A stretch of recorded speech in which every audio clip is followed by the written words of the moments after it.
Right, it's time to wrap up the rise and fall of Mars Hill Church. We've been looking at it for 2 or 3 podcasts now. I have some thoughts, and I want to wrap it up and put a nice bow on it and give you my perspective on the thing that I took away from it that I think was the most significant thing. I'm Joel Fieri. This is what you've been searching for. Stay tuned.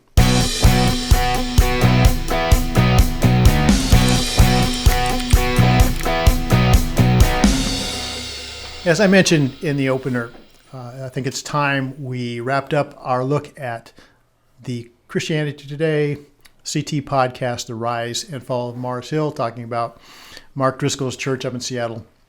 I finished listening to it recently, and I have some final thoughts on it. I'm going to take a couple different takes on it, a couple different points I'd like to make about it. First of all, just in wrapping up the series, in my view, I mentioned before that I thought CT and the narrator, Mike Cosper, was doing a pretty decent job of staying objective and of not putting their bias into it. There were a few times I thought it came out. The last couple episodes, which were very long, I think they were both over 2 hours, that wasn't the case. They really let their bias show as they wrapped up the series. And if you know CT, Christianity Today, it started off as a magazine by Billy Graham decades ago, back in the 40s, I think, or 50s. It used to be a pretty solid Christian magazine. It has moved way left in recent years. It's become very progressive. And I was kind of disappointed at the end when they used the platform that they had and the whole series to wrap it up to kind of criticize and give a platform to some people who really wanted to rip on today's evangelical church or evangelical culture, which was kind of thinly veiled way of criticizing conservative Christian culture. And in a way, it's understandable because in the series, it was obvious that they couldn't get anyone who had a positive view, or very few people who had a positive view of Mars Hill and Mark Driscoll, to be interviewed. I don't think anybody was willing to talk. I don't think the older mentors of his, I'm pretty sure, did not want to talk about it. And Mark Driscoll himself didn't take the opportunity to defend himself. So it was pretty much left to the people that had a real problem with Mark and his church. And they made a big point of saying that a lot of those people went on to establish more progressive churches because of the experience they had at the more conservative Mars Hill. And they also, there was a point in the podcast where they told the story of some progressive churches in the area, some mainline denomination churches going to Driscoll, concerned about his behavior and the way he was running his church and the witness that it was to the Seattle community. And they interviewed them a lot. And that in one episode, there was a female pastor saying how aghast that she was that there were people in Driscoll's church that wouldn't go to a church with a female pastor, and how unbelievable that was. And also, when Driscoll kind of came back at her and said, well, people are coming to my church and they're not coming to your churches. Your churches are dying. And they thought how that was, just out of bounds, whatever. But that happens to be true. Progressive churches, progressive mainline churches are dying. So that bias was there pretty much all along. And at the end, they just gave a platform to a lot of people who had a more progressive, even feminist, pro-LGBT bent to them to openly criticize Driscoll and Mars Hill, which, again, like I said, it is, if that's the statement they want to make, that's fine. They tried to be biased as long as they could. They did a good job of being biased as long as they could, considering who they are and what they've committed themselves to and the worldview and Christian worldview that they've decided to take. But with that being said, if that's what they wanted to do, and if that's the point they wanted to make, for a new series or a future podcast series. This is what I would like to say to Christianity Today, to CT, or maybe even to Mike Hosper himself, because he does a good job. He's very easy to listen to.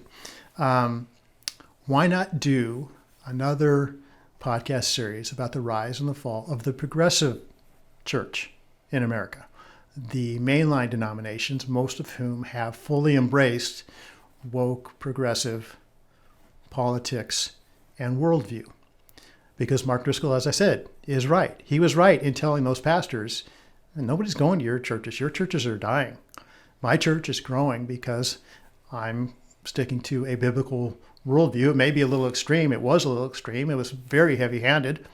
But at the same time, that's why people flocked to Mark Driscoll's church, because Mark Driscoll took a stand for conservative, traditional Christian values in a city that was going completely the opposite direction.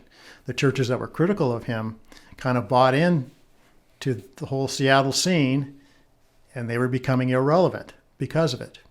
And the people that started churches after him went to start more progressive churches. I would be very interested to know how those churches are doing. What are they relevant in the Seattle area? Are they having an impact? Can progressive CT, Christianity Today, can you take an honest and hard-hitting, just as honest and just as hard-hitting a look at the fall of progressive mainline denominations as you can Mars Hill? So that would be my final thought towards CT and the producers of this. It was well done. Your podcast series was well done. How about for your next one tackling a subject like that? For the second, the biggest point, or the thing that sticks out to me most about the story, I won't talk about the podcast anymore, but just the story that they told in the podcast. One of the episodes that stood out to me early on was called The Brand. And it talked about how our internet culture was growing, and Driscoll and Mars Hill kind of became obsessed or became really committed to their brand, how they put themselves out in the world, how they drew attention to themselves through the internet. And as I've been very honest in this podcast with the contradiction within myself. Being the owner of a Christian podcast network, I want to put as much Christian podcasts out there as possible so people can look at their devices, look at their screens, search the internet, what you've been searching for. But at the same time, I know how dangerous it is, and I know how unhealthy our society is now by the amount of time and attention social media takes from us. It's really, in a lot of ways, stealing our culture and ruining our culture. So I have that contradiction. And we have a new studio here at Christian Podcast Central because lately we've been really pushing our brand. The young man behind the camera, shaking his head now, has done a great job of finding out ways to best promote Christian Podcast Central and grow our brand. But that comes with a very big contradiction, not only for myself, but also for a church and for a pastor. Now, a lot of the people in this, the best point people made in this podcast that were critical of Driscoll was, it seems that people were willing to totally throw away the qualifications the Bible has for pastors and overseers of a church. They were willing to just totally disregard that for this kind of brash, confrontational guy, Mark Driscoll, who could get them a lot of attention, who could bring a lot of attention to their brand, and they could build their brand around him. And they mentioned 1 Timothy and Titus, where it talks about qualifications for the elders, being not confrontational, being gentle, sober-minded, good with family, husband of one wife, who manages his household well, his children are well behaved, not a lover of money, good reputation in the community. All of these things that are, if you notice, inward. They're all about, when you look at the qualifications for a pastor or an elder in the Bible, they're all inward focused. They're all the character and reputation of a man, It always says he. It's very clear. So again, you have the contradiction with the progressive view that women can be pastors. But if you look at the Bible, pastor should be a male. So again, I think it's the biggest challenge that I face in running this podcast network. It's the biggest challenge churches face in trying to get themselves seen and noticed on social media. How do you resist the temptation to put your flashiest or most telegenic or most dynamic people forward without paying attention to the inner qualities? How do you resist the temptation to let yourself shine or your ministry shine versus taking care of your inward self, being humble before God, being filled with the Holy Spirit so he can glorify himself through you? Is the focus your ministry? Is the focus you? Or is the focus God, and is the focus Jesus? And that's where I think they made the best point about Mars Hill and Mark Driscoll. They looked way too hard at how to build their brand and how to build Mark and put Mark as the focus of everything. And he himself wanted to be the focus of everything. But they missed the qualities, the inner qualities that the Bible said.